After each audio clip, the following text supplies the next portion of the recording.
Май 2016 года. Центр Москвы. Около 1000 человек вышли на защиту прав животных. Повод – массовая гибель питомцев в столичных приютах. В августе 2017-го хабаровские живодерки получают 3 года колонии. Но зоозащитники посчитали приговор слишком мягким и хотели устроить самосуд над девушками, зверски убившими по меньшей мере 15 животных. В июле житель Америки Роберт Рой получил 16 лет тюрьмы за убийство 21 кошки. Это защита прав братьев наших меньших. Здесь удивляет не столько даже правовая сторона вопроса, сколько людское осуждение. То, что происходило в Мьянме, происходило живыми людьми. Каждый из убитых и подвергшихся насилию был человеком, жизнь которого считается высшей ценностью. Но как быть, если для современного общества эти люди оказались хуже животных? Пока по сети гуляли десятки видеороликов с насилием, которому подвергается мусульманская община в Мьянме, медиасообщество молчало. Ни единого сюжета, ни одного комментария, даже в социальных сетях от журналистов, любящих смаковать все и вся, могущих посвятить пост чьей-то незначительной оговорке, о трагедии в Бирме ни слова. Видимо, даже людская боль не стоит внимания, если на ее фоне нельзя плести интриги. Я не видела ни одну страну,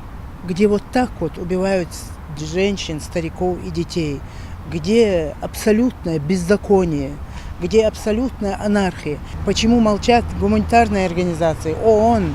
Где эти люди? Где мои коллеги, которые все время нас осуждают, что мы не говорим о том, что происходит притеснение того или иного человека конкретного? То есть где мои коллеги, где вот эти либеральные СМИ, которые молчат, которые видят, они читают, они знают, они слышат, что происходит в Бирме, и они молчат. Я не знаю, что еще нужно сделать, чтобы эти люди зашевелились. Глава Чечни стал первым политиком, кто отреагировал на события в Бирме. Он неоднократно выступал с заявлениями, где называл происходящее гуманитарной катастрофой. У Кадырова, в отличие от многих политических деятелей, хватило смелости говорить об этом и в ходе прямого эфира в Инстаграм, где он отвечал на самые неудобные вопросы подписчиков. За 3 дня убито несколько тысяч человек, все молчат. Вы думаете, что я доволен этим? Нет, конечно.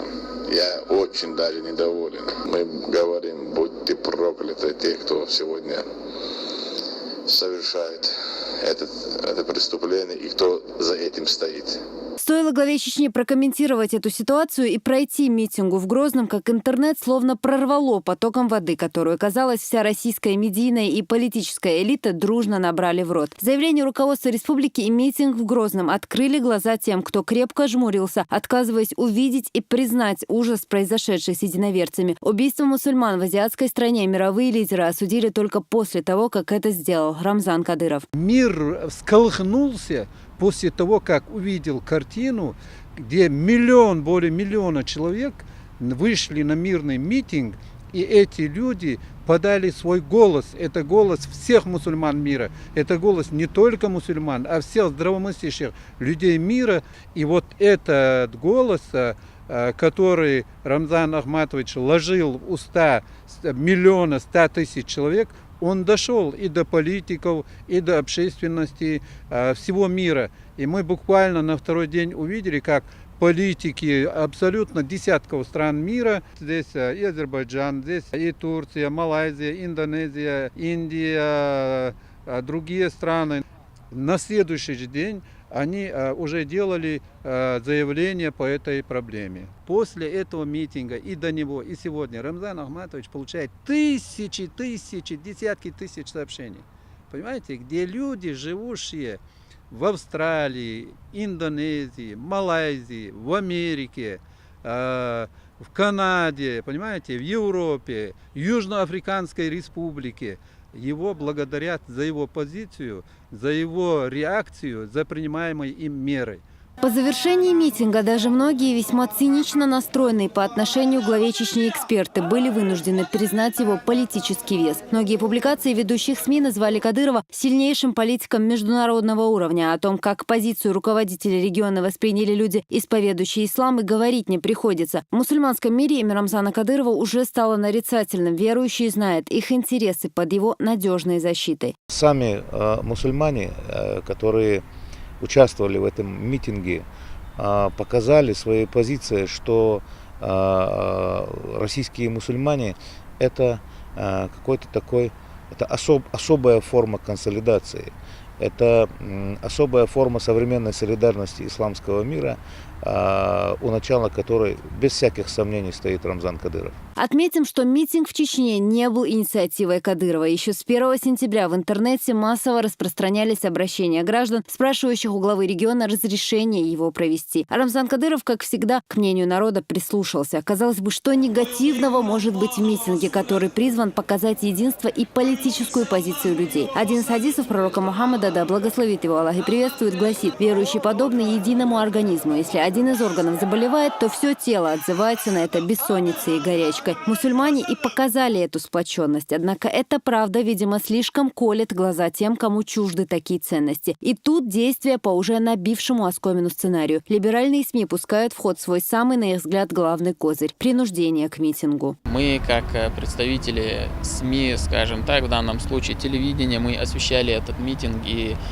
мы снимали этот митинг, мы были свидетелями, сколько людей собралось, мы все это видели, мы этот материал обрабатывали, и мы, как никто другой, хорошо знаем, что на данный митинг собралось людей более 1 100 000 человек. Мы видели, что на данном митинге принимали участие семья главы республики, мама главы республики, уважаемая Аймани Несиевна, дети главы республики. То есть сами вот эти представители госслужбы, госструктуры, учреждений, все находились в одном ряду с жителями республики. И вообще я не могу представить себе факт, чтобы можно было заставить 1 миллион человек выйти силой или принудить выйти на митинг. Но что скажешь по этому поводу? Для нас это как бы не ново, не удивительно, мы уже привыкли, причем это одни и те же вот эти издания, одни и те же агентства, которые вот это пишут. Честно говоря, я считаю, что зрители, которые видели этот митинг и которые прочли вот их публикации, они как бы не будут уважать, я так думаю, их как представителей средств массовой информации. Судя по всему, у некоторых изданий есть список случайно подобранных имен, которыми они нарекают свои якобы анонимные источники. Абу, Адам, Апти, Иса, Двемадин и Пятимат – всех этих ставших уже мифическими персонажей заставили перейти на митинг, поэтому они побоялись назвать свои фамилии. Это попытка принизить роль исторического события, не более. С этим мы встречались, в принципе, ровно столько, сколько существовал public relations и сколько существовали средства массовой информации. Поэтому я думаю, что это все пустое, и об этом не нужно думать всерьез, а нужно думать о гораздо более глобальных вещах, которые благодаря нашему митингу, благодаря тому, что мы выказали там свою позицию, привели к очень серьезным изменениям в отношении наших единоверцев. А вот позиции тех, кто, собственно, явился на центральную площадь Грозного 4 сентября. Очень много причин, по которым я пошел на митинг. Во-первых, потому что я человек, в первую очередь, который считает, что геноцид, насилие над человеком мне подобным является смертным грехом. Я считаю, что это ненормально. Во-вторых, по той причине, что там убирают моих братьев-мусульман, ни в чем не повинных женщин, детей, стариков. И третья причина, когда речь идет о тысячах убитых людей, все СМИ почему-то молчат. И то, что я пошел на этот митинг, это была как же и попытка донести за счет массовости, донести до общественности проблему вот этого народа, которые напрочь лишены каких-то вообще человеческих прав. Журналисты говорят, что толпа митингующих была буквально согнана из различных госучреждений и ведомств. Приводятся даже цифры закрепленных за ними участников. 3 сентября до всех глав администрации районов Чечни, руководителей учреждений бюджетной сферы, директоров учебных заведений, начальников отделов полиции, прокуратуры и прочих донесли привычные разнарядки о делегировании подчиненных на митинг 4 сентября в Грозном. Так, например, каждому отделу управления Пенсионного фонда Чечни нужно было отправить на митинг по 20 человек. От районных отделов полиции от 40 до 60 человек. Возникает вопрос, в каких организациях, интересно, работали дети? А людям пожилого возраста, выходит, пригрозили тем, что они останутся без пенсии? Я думаю, что любой истинный мусульманин не может смотреть на это спокойно и Я считаю, что это минимум, этот митинг был минимум, на что мы могли пойти. И среди этих ребят были парни, которые работают в частной организации, отпросились работать специально, чтобы выйти на этот митинг, остановить эту изуверскую акцию, которая проходит на том стороне континента, Мьянме. Почему? Потому что они не смогли остаться в стороне от этих изуверств. Когда все аргументы по митингу были исчерпаны, а шумиха вокруг Мьянмы продолжалась, журналисты решили придраться и к высказыванию Рамзана Кадырова. Здесь тоже, мягко говоря, не самый честный прием – выдергивание из контекста. Вот во что превратились заголовки газет и журналов. Кто-то полез чуть ли не в геополитику и начал строить прогнозы, что Кадыров готовится к России без Путина. Еще одному изданию удалось выяснить, отвечает ли Путин на звонки Кадырова, как будто глава Чечни будет названивать и оправдываться за неверно интерпретированные слова. То, что хотел сказать Рамзан Ахматович, он всегда говорит предельно четко, ясно, доходчиво. И я могу утверждать, что тысячи и тысячи СМИ и политиков в мире правильно поняли его слова. Они были правильно поняты, понимаете? Но если есть какие-то писклявые голосочки, там 2-3 издания, которые, значит, считают, что день прожит зря, если они не упомянули в негативном свете имя Рамзана Ахматовича, потому что если пройдет 3 дня без его имени, то они будут закрыты, потому что вот они этим и живут.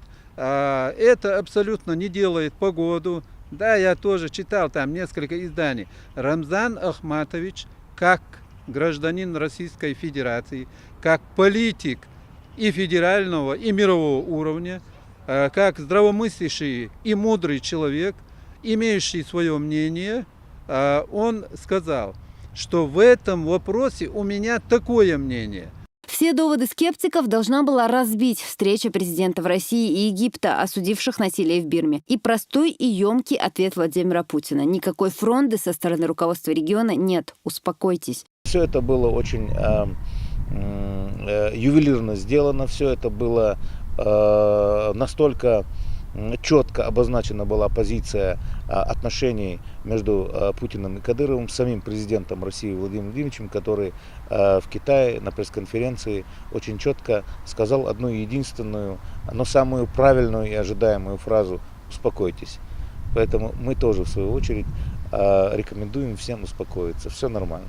Удивительное обстоятельство, как издания, игнорировавшие сам факт зверских издевательств над мусульманами в Бирме, посчитали нужным исковеркать слова Рамзана Кадырова. Впрочем, даже если убрать все, что сказал по этой ситуации глава Чечни, достаточно будет того, что он сделал. Региональный общественный фонд имени Ахмата Хаджи Кадырова стал единственной благотворительной организацией, которой было разрешено оказывать гуманитарную помощь беженцам из Аракана. Они начали получать продукты питания. По поручению главы Чеченской Республики Рамзана Ахматовича Кадырова и президента регионального общественного фонда имени Героя Российской Федерации Ахмада Хаджи Кадырова, рахимахуллах, Аймани Несиевна Кадыровой, мы в течение 4 дней могли достичь соглашения с представительством Всемирной продовольственной программы Организации Объединенных Наций в городе Кокс-Базар, согласие правительства Бангладеша и наш РОВ имени Героя России Ахмада Хаджи Кадырова об оказании помощи нашим братьям.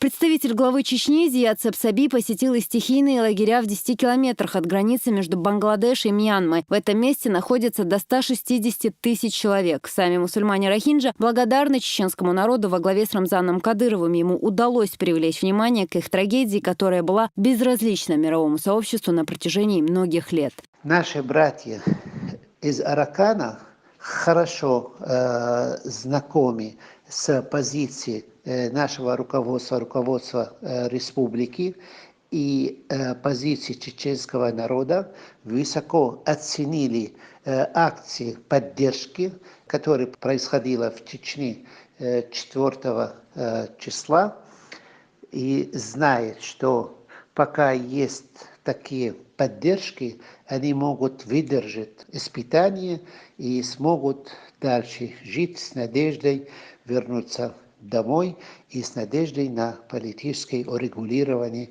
своей проблемы. В первых числах октября от фонда получат одежду 10 тысяч детей и 5 тысяч взрослых. Эта ситуация не нашла освещения на страницах изданий. Точно так же в этих масс-медиа не было сказано ни слова о детях, спасенных из огня сирийской войны, о гражданах России, которых неоднократно удавалось спасти или вызволить из плена благодаря Рамзану Кадырову. Глава Чеченской республики Рамзан Ахматович никогда не остается в стороне, когда он видит, что может оказать какое-то содействие, будто гражданину Российской Федерации или другой страны, если человек нуждается в помощи и если он может оказать хотя бы какое-то содействие, как мы все уже много раз видели, Рамзан Ахматович никогда не остается в стороне.